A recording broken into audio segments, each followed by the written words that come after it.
boa tarde para você. Tá começando a Hora do Esporte aqui na tela da TV Câmara de São José dos Campos. Vamos juntos nesta quarta-feira até às 3 da tarde, trazendo as principais informações do esporte aqui da nossa cidade. Aqui comigo ele voltou, jornalista, repórter esportivo, gente da melhor qualidade, o nosso querido Paulo Ricardo. Tudo bem, Paulito? Boa tarde. Boa tarde, Vieira. Boa tarde a todos que acompanham a Hora do Esporte. Eu voltei agora para ficar, Vieira. Que beleza. E aqui com a gente também o nosso intérprete de Libras, o nosso querido Luiz Fernando, que é o papai do Lorenzo, que é o mascotinho do nosso Hora do Esporte. Luizão, seja sempre muito bem-vindo. Aí o nosso soquinho maroto de toda segunda, quarta e sexta, o Luizão, que sempre leva a informação para a comunidade surda que acompanha o nosso programa, tá certo? E a gente começa o Hora do Esporte de hoje falando de basquete. Hoje à noite tem jogão no ginásio Lineu de Moura. O São José recebe o Brasília pela 13ª rodada do NBB 18. O nosso repórter, o João Delfino,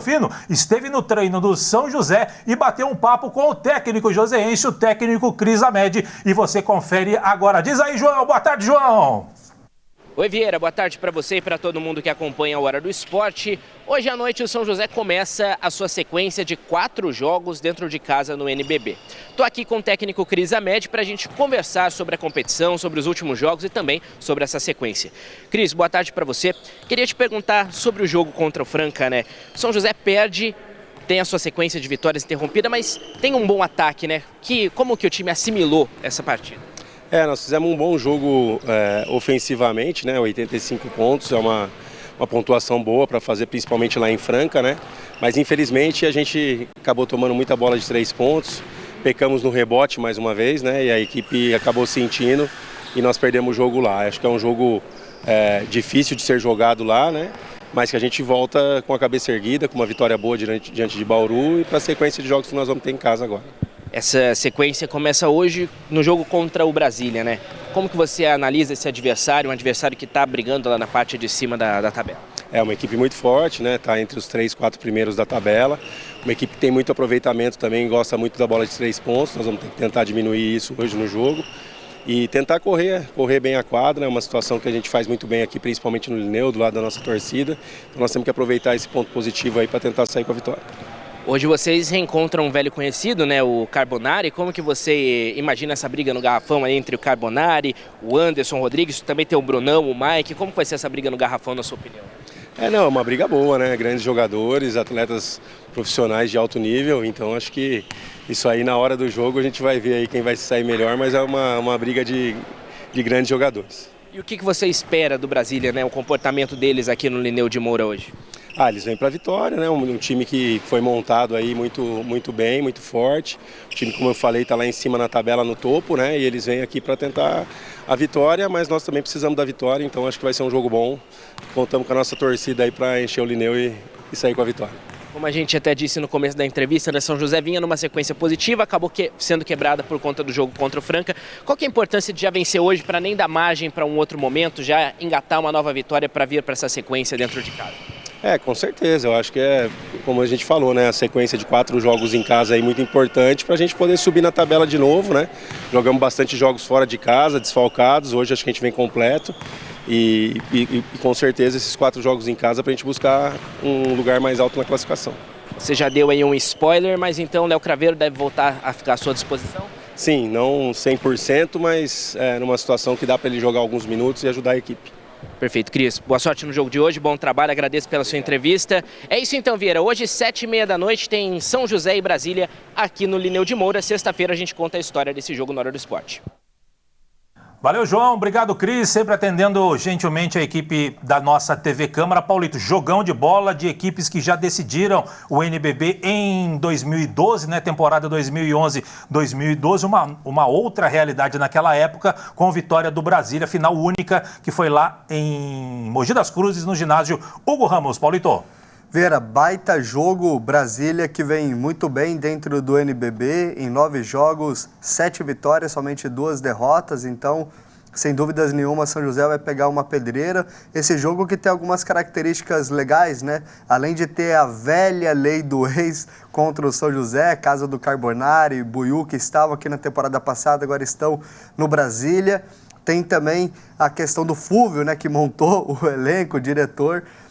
Tem um duelo interessante, Crescenzi junto com Adiel, 2 jogadores habilidosos que devem duelar ali dentro de quadra, além da briga do garrafão que o Joãozinho comentou, é tentar neutralizar a bola de 3 do Brasília e fazer um jogo muito bom para vencer, Vieira. Sem dúvida alguma. Vamos dar uma olhadinha na classificação do NBB, só a primeira parte, onde as 2 equipes aparecem. O Brasília é o 3º colocado, tem 13 jogos, tem 11 vitórias na competição e 2 derrotas, né? O Brasília vem de 7 jogos consecutivos com vitória. É isso que o Paulito quis dizer naquele momento, né? São 13 jogos no total, 11 vitórias no total e 2 derrotas apenas, que foi lá no começo da competição. Vem bem demais o Brasília, muito próximo ali dos 2 líderes, Flamengo e Minas. O São José é o 8º colocado, mesmo com a derrota para a equipe de Franca, manteve a 8ª posição, só que agora com 58,3% de aproveitamento. Vamos acompanhar de perto. O Gabriel Campoy estará hoje à noite lá no ginásio Lineu de Moura, junto com o Reginaldo Casulo, e na sexta-feira todos os detalhes para você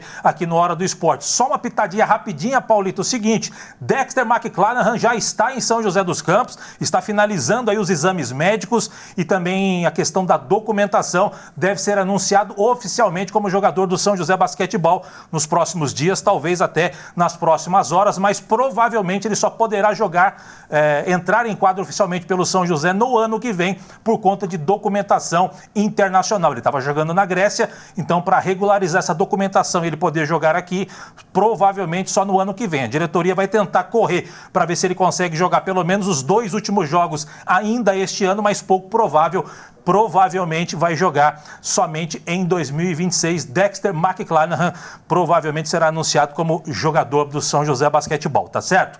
Paulito, mudando de assunto, São José dos Campos começa a partir de hoje até o dia 21 de dezembro a disputa da 87ª edição dos Jogos Abertos do Interior, o Horácio Babi Barioni, que neste ano serão disputados em Ribeirão Preto. E o QG da nossa cidade será na Escola Municipal Alfeu Luiz Gasparini, que é essa que você está vendo aí, ó, que foi literalmente transformada em uma verdadeira vila esportiva para acomodar a maior delegação dos Jogos, que é a de São José, com um total de 670 pessoas, sendo 598 atletas e membros de comissões técnicas, 66 profissionais de administração e 6 integrantes do departamento médico. Durante os 12 dias de competição, a organização da delegação envolve aí uma grande operação de alimentação, com o preparo de refeições em ritmo constante para atender os atletas e comissões técnicas e equipes de apoio. São José vai com essa quantidade de atletas, de pessoas, na verdade, né, a delegação de um modo geral, porque nos Jogos Regionais conquistou algo inédito: a classificação em todas as modalidades disputadas na competição. São José dos Campos vai em busca do seu 7º título consecutivo e o 9º ao longo de 87 anos de história na competição. Paulito. São José que foi crescendo dentro dessa competição a partir do investimento ali de políticas públicas que permitiram com que esportes como o taekwondo, o próprio futebol feminino, natação, várias outras modalidades pudessem se projetar e se destacar. Acho que os Jogos Regionais teve uma característica um pouco diferente, né? Recebeu menos investimento do governo estadual. Agora não, Jogos Abertos, as cidades costumam investir bastante, toda a infraestrutura. A gente fica na torcida para que São José vai bem de novo, Vera. Sem dúvida alguma, e a gente vai acompanhar de perto, quem sabe, o 7º título consecutivo e o 9º na história dos Jogos Abertos do Interior, tá certo? A gente vai para o primeiro intervalo do dia. Na volta, tem informações da Águia do Vale e também do futsal. Não sai daí, já voltamos.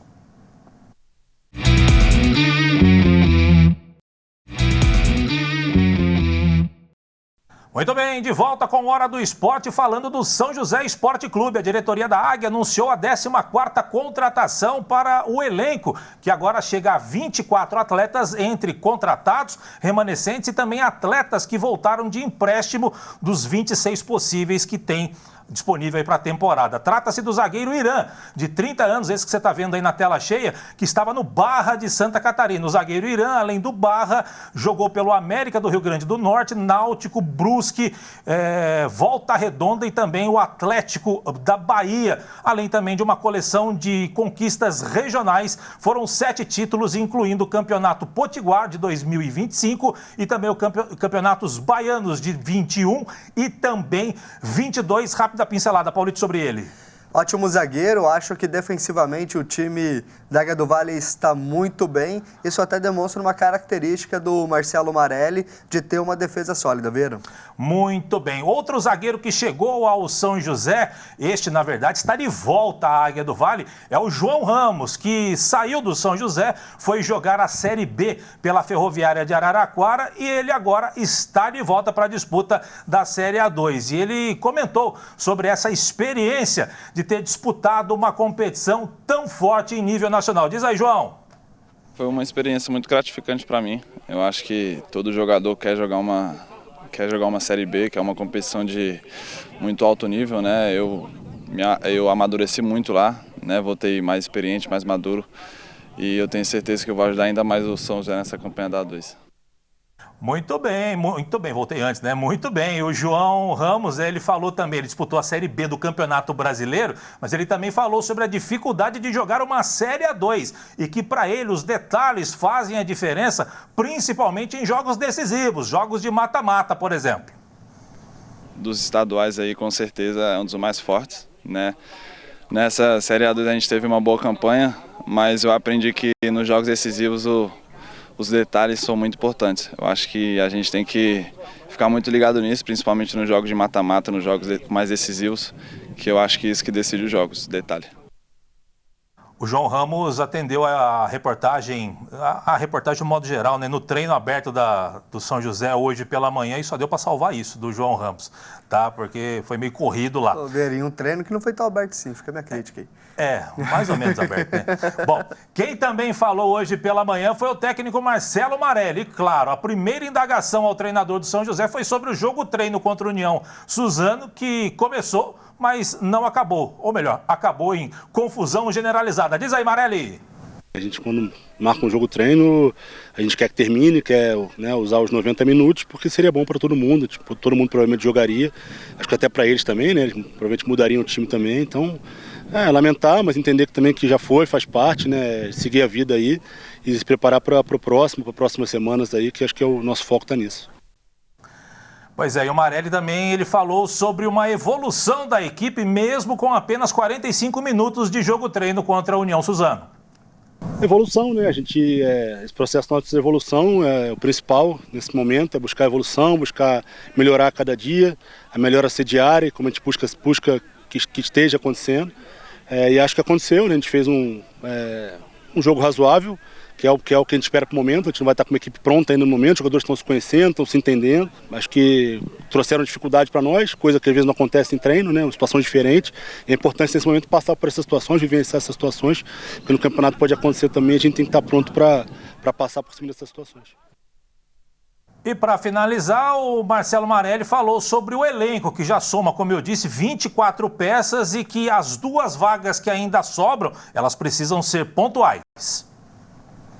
Das 26 vagas que a gente tem disponível, a gente já preencheu 24, né? Já tem 24 jogadores anunciados. A gente tem mais 2 vagas disponíveis ainda, então a gente está esperando para ver se a gente vai, nesse momento, trazer mais algum jogador. A gente está esperando aí, tentando entender o que aparece aí para a gente preencher ou não essas vagas agora, nesse momento, né? É tentar esperar e não ter pressa nesse momento para essas 2 vagas a gente consiga trazer jogador de um nível bom, nível melhor que está aí. Muito bem, Paulito. Tá aí as palavras tanto do Marcelo Marelli quanto do João Ramos. Só para contextualizar, hoje pela manhã foi liberado um treino, entre aspas, aberto para a imprensa, mas a imprensa só teve acesso ao João e também ao Marcelo Marelli. Na hora de filmar o treino, não pôde filmar. Liberaram 2, 3 minutos, que para a televisão realmente não ajuda muita coisa e teve que sair. E a assessoria do São José hoje, via Vitor Barreto, disse que enquanto a imprensa não saísse do CT do São José, o treino não começaria. Então, então não deu para fazer muita coisa, a gente pensou só o que de melhor o João captou lá nas palavras do Marcelo Marelli e também do João Ramos. A gente queria mostrar como é que foi o dia de treinamento do São José, aquela coisa toda, mas não foi permitido, meu querido Paulo Ricardo. Exatamente, Vieira, é muito pouco tempo, né, para a televisão, através das imagens, conseguir analisar ali o contexto técnico, talvez até um pouco da percepção tática, querendo ou não, quando você abre o treino para a imprensa, é para ter essa visibilidade. Ainda é muito cedo para poder projetar qualquer coisa, acho que o Marelli ele está realizando agora essas alternativas, né? Então, verificando 3-5-2, 4-3-3, verificando o que o elenco oferece de melhor para ele. Como eu disse, defensivamente são boas peças que tem à disposição, então não seria surpresa se ele quisesse jogar com 3 zagueiros para deixar o time um pouco mais ofensivo com os alas, né? Que tem essa característica, que são os laterais. Não pode ser um time de velocidade. Isso ele vai testando agora nos jogos treinos. É momento mesmo para poder preparar e projetar o time, Vieira. Tá certo, cada um tem o seu método de trabalhar, mas entendo que esse mistério, esse negócio de não poder mostrar e tudo mais, e mostrar um pouquinho do treino do São José é importante, o torcedor gosta e tudo mais, mas eles têm um método de trabalhar, a gente respeita, não concorda, mas a gente respeita e a gente vai seguir assim, desta forma. Tá confirmado, próximo final de semana, o São José enfrenta o Paulista lá em Jundiaí, provavelmente no estádio Jaime Sintra, o Paulista que está se preparando aí para a Série A3, o São José, óbvio, você sabe, está se preparando para a Série A2. Aliás, por falar em Série A2, a tabela definitiva aí, já com as datas certinhas, os horários também, ainda não saiu, provavelmente segunda-feira, ou talvez até no final dessa semana, podemos ter novidades em relação à tabela, né? Onde os times mandantes, eles dirigem aí exatamente os dias que querem jogar, os horários que preferem jogar e tudo mais. Então a gente vai aguardar, assim que tiver realmente a tabela definitiva, a gente mostra para você aqui no Hora do Esporte. Só ressaltando, São José então tem 24 atletas dos 26 que podem ser inscritos para esse começo aí de Paulista da Série A2, que em princípio São José estreia no dia 11 contra o Linense, que é contra o Linense, é certeza, fora de casa, só não tem a certeza se será no dia 11, mas enfim, é o Linense, então São José já com 24 atletas pode inscrever mais 2 e como disse o Marelli, tem que ser contratações pontuais para chegar e resolver a situação do São José, tá certo? Paulito, mudando de assunto, falando de futsal, São José entrou em quadra na última segunda-feira pelo jogo de ida da final da Copa Ciro Fontão contra o Taubaté, lá no ginásio da Vila Aparecida, em Taubaté. Essa Copa Ciro Fontão é um torneio destinado às equipes que não se classificaram para as semifinais do Campeonato Paulista. Foi o caso do São José, foi eliminado para a equipe de Pinda. Então, acontece essa Copa Ciro Fontão, São José chegou à final, está disputando contra o Taubaté, o primeiro jogo foi na segunda-feira e olha, acho que deu bom para o São José, mas foi apertado. Vamos ver como é que foi? Solta, Matheus! O primeiro do jogo saiu restando 8h43 para o fim do primeiro tempo. Na jogada que começou com Pablo, ele brigou pela bola e bateu cruzado no rebote. Alemão tocou para o fundo das redes do São José. Alemão foi para a rede. Taubaté 1, São José 0. Restando pouco mais de 2 minutos para o fim do primeiro tempo, troca de passes do São José, até que Gustavo rolou para Gomes encher o pé cruzado. No rebote de Felipe, Mateuzinho tocou pro gol. Mateuzinho no rebote do goleiro empata a partida. Taubaté 1, São José também 1, placar do primeiro tempo. Já na segunda etapa, restando pouco mais de 5 para acabar a partida, o São José veio para o ataque e perdeu. Na recuperação do Taubaté, Alemão sofreu a falta, só que ele deu um bico na bola mesmo com a falta a seu favor. Como ele já tinha amarelo, o árbitro Marcos Feltrin foi lá e chamou o Alemão, que correu para o banco de reservas, deu o segundo amarelo e na sequência o vermelho. Para muita reclamação do time do Taubaté. Expulso o Alemão. Aí, com 1 a mais em quadra, o São José tocou bola na frente da área taubatiana até chegar nos pés de Gustavo, que dominou e soltou a bomba. Em novo rebote de Felipe, Rony, livre de primeira, bateu e fez. Na troca de passes do São José, Rony foi esperto e fez o seu, para virar para o São José. Taubaté 1, São José 2. E o Taubaté só não empatou porque o goleiro David do São José operou 2 milagres a 50 segundos do fim. Primeiro no chute de Léo Costa. Na sequência, na ponta do dedo no chute de Luan. Na sobra, Pinho embaixo do gol fez isso aí, ó. Na trave. Inacreditável o gol que perdeu o Pinho. No rebote da trave, o Rony bateu pro gol vazio. A bola viajou toda a quadra e caprichosamente bateu na trave do outro lado. Ufa! Aí não deu tempo para mais nada. Final no ginásio da Vila Aparecida. Taubaté 1, São José 2. Vitória do São José, derrota do Taubaté. Tá aí a narração do nosso querido Bruno Lemes, o George Clooney de Taubaté. Que beleza, ele e o Rafael Citro comandaram essa transmissão, parabéns aos dois. Mas, Paulito, o jogo foi uma pauleira e nesse finalzinho aí, goleiro David salvando o São José e o goleiro Linha do Taubaté me perde o gol embaixo da trave, Paulito. Como todo clássico deve ser, né? Com expulsão, jogo decidido nos detalhes, gols feitos, gols perdidos, então entregou emoção. Apesar de ser um campeonato, né? Mas para poder consolar ali os times que não foram tão bem assim no campeonato paulista, que não conseguiram avançar tanto, mesmo assim para o São José eu acho que tem um impacto, uma importância grande, não somente porque é contra o Taubaté, é um clássico, mas porque também pode ser uma maneira de terminar para cima, né? Levantar a moral para o ano que vem. Com certeza. E amanhã a grande finalíssima, né? Amanhã no ginásio do Altos de Santana, 7h30 da noite. Esqueci de botar o horário ali, né? Mas 7h30 da noite o jogo, ginásio do Altos de Santana, São José e Taubaté. O São José joga pelo empate no tempo normal para ser o grande campeão. Depois as equipes partem para a disputa dos jogos abertos, tá certo? A gente vai para o último intervalo do dia. Não sai daí, já voltamos.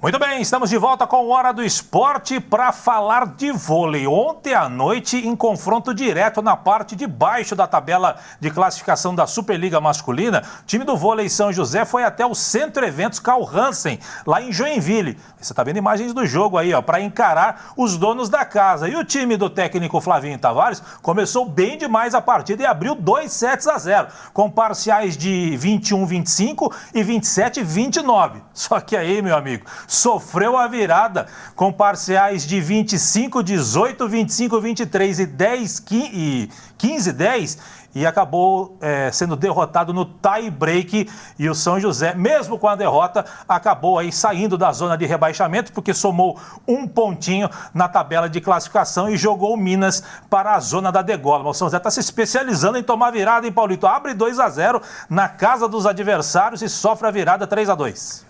Verdade, Vieira, eu acho que está faltando um pouquinho do nível de concentração da equipe para poder conseguir fechar os placares, né? E o pior, tudo em confronto considerado direto, então fica aí um ponto de preocupação e de evolução para essa equipe. E o Flavinho vai ter trabalho, Vieira. E aquele negócio, né? Adversários diretos, adversários que... tudo bem, estava jogando na casa do Joinville e tudo mais, mas abriu 2-0, estava muito bem encaminhado. Você perdeu um set durante a partida é natural. Aliás, o placar mundial, né, o placar que mais dá em jogos de vôlei, numa melhor de 5, é 3-1. Né? Então estava tudo dentro do escopo. O São José abriu 2-0, acabou perdendo o terceiro e aí acabou cedendo. Estava pau a pau ali o quarto set e aí moralmente o São José deve ter baixado um pouco e acabou tomando 15-10 no último período e acabou derrotado de virada. Mas como eu disse, mesmo com a derrota, o São José acabou saindo da zona da degola. Matheus, coloca pra gente classificação que mostra o Cruzeiro líder com 29 pontos, seguido pelo Campinas. Assumiu aí a segunda posição, seguido pelo Praia Clube. Goiás é o quarto colocado. Que surpreendente, hein? Goiás que brigou com o São José para não cair na temporada passada, agora é o quarto colocado, seguido pelo Suzano, Guarulhos, Monte Carmelo também na sétima posição e o SESI Bauru, esse também surpreendendo, entre aspas, negativamente, ali na rabeira da classificação. O Joinville agora pulou para a nona posição e o 10º colocado agora é o São José, que, como eu disse, somou um pontinho, mesmo com a derrota por 3-2, só para explicar. Vitória por 3-2, o time vencedor leva 2 pontos, o derrotado leva 1. Se a vitória fosse por 3-0 ou por 3-1, o vencedor leva 3 pontos, o perdedor não leva nada. Portanto, São José ainda conseguiu um pontinho e foi fundamental para o São José sair da zona da degola, jogando o Minas para 11º colocado e o Lanterna é o Juiz de Fora. Próximo jogo do São José será domingo. Contra o Minas, jogo marcado para as 19 horas lá na Arena Minas, jogo também confronto direto, mesmo sendo fora de casa. Vamos torcer por uma vitória do São José, Paulito, no pique. Com certeza, Minas que tem jogos a menos que o São José na tabela de classificação, por isso é importantíssimo tentar somar pontos, quem sabe uma vitória. Muito bem, muito bem. Paulito, para a gente encerrar o Hora do Esporte de hoje, falando de basquete feminino sub-15. O time do São José está em Foz do Iguaçu, lá no Paraná. Você está vendo aí, ó, foto das meninas. Elas estão disputando, estão defendendo o título de campeãs brasileiras da categoria. O São José, que é comandado aí pela técnica Jéssica Dias, essa de amarelo, a loira de amarelo ali na ponta direita da sua tela, bem acima ali do Luizão. Elas estão lá e na primeira fase, a fase de classificação, foram 3 jogos e o São José teve 100% de aproveitamento. 3 jogos, 3 vitórias. E neste momento, as meninas do São José estão jogando contra o Santo André na partida de quartas de final. Matheus, coloca pra gente a classificação, não. A campanha do São José até aqui começou vencendo o IAP do Maranhão naquela bola de 3 fantástica no finalzinho do jogo. Venceu na última bola por 60-58. Depois bateu o Brasília 73-40 e na última partida contra a equipe pernambucana 43-41. Neste momento, como eu disse, o jogo está no intervalo, São José e Santo André. Qual que é o placar lá, Beth? Você lembra? O placar, a Beth não lembra agora, porque o jogo está no intervalo, eles tiraram lá o jogo do ar, mas enfim, o São José estava perdendo o jogo por 37-22, era algo parecido com isso, mas está no intervalo, a Jéssica está conversando com as meninas e quem sabe aí o São José vai ter que buscar a recuperação para avançar para as semifinais e, como eu disse, continuar buscando aí o bicampeonato, defendendo o título. Então, neste momento está acontecendo partida de quartas de final entre São José e Santo André, parada dura para o São José, Paulito, no pique. Com certeza, Vieira, a base do São José é muito forte, né? Não somente no Sub-15, em outras modalidades também, Sub-17, 20, chegou a ganhar esse Campeonato Brasileiro. As meninas estavam vindo bem, com moral, mas Santo André está fazendo uma partida de time adulto, né? Fazendo aí pontuações altíssimas, agora é tentar ajustar as coisas no vestiário, voltar no pique com tudo, acertando, nem que seja bolinha de 2 ali, para tentar ganhar moral e vencer, Vieira. Muito bem, dá um pisca aí, Matheus, dá lá, tem o jogo lá? Tem lá ou não? Tem ou não tem? Tem. Olha lá, a quadra de jogo, deixa eu ver o placar correto ali. Então, tá 37 Santo André, 23 para o São José. Jogo no intervalo aí, falta 40 segundos para recomeçar a partida. Vamos torcer para as meninas virarem o placar e chegarem à semifinal. Sexta-feira, os detalhes para você aqui no Hora do Esporte, que vai chegando ao seu final. Vambora, Paulito? Partiu. Tá na hora. Paulito, grande abraço para você, que correria, hein? Te espero na sexta-feira para a gente fechar a semana, Paulito. Com certeza, Vieira. Estarei de volta na sexta-feira com muita informação e novidades sobre o esporte joseense. Maravilha. Luizão, aquele abraço para você. Sempre bom tê-lo aqui. Aê, o nosso soquinho maroto. Luizão, que sempre leva informação para a comunidade surda que acompanha o nosso programa. Nós vamos chegando ao final do Hora de hoje. Agradecendo a sua audiência, a sua paciência. Você fica agora com a programação da TV Câmara. Eu, Paulito, Luizão e grande equipe. A gente volta sexta-feira para fechar a semana e te deixar muito bem informado. Grande abraço, até sexta. Tchau, tchau.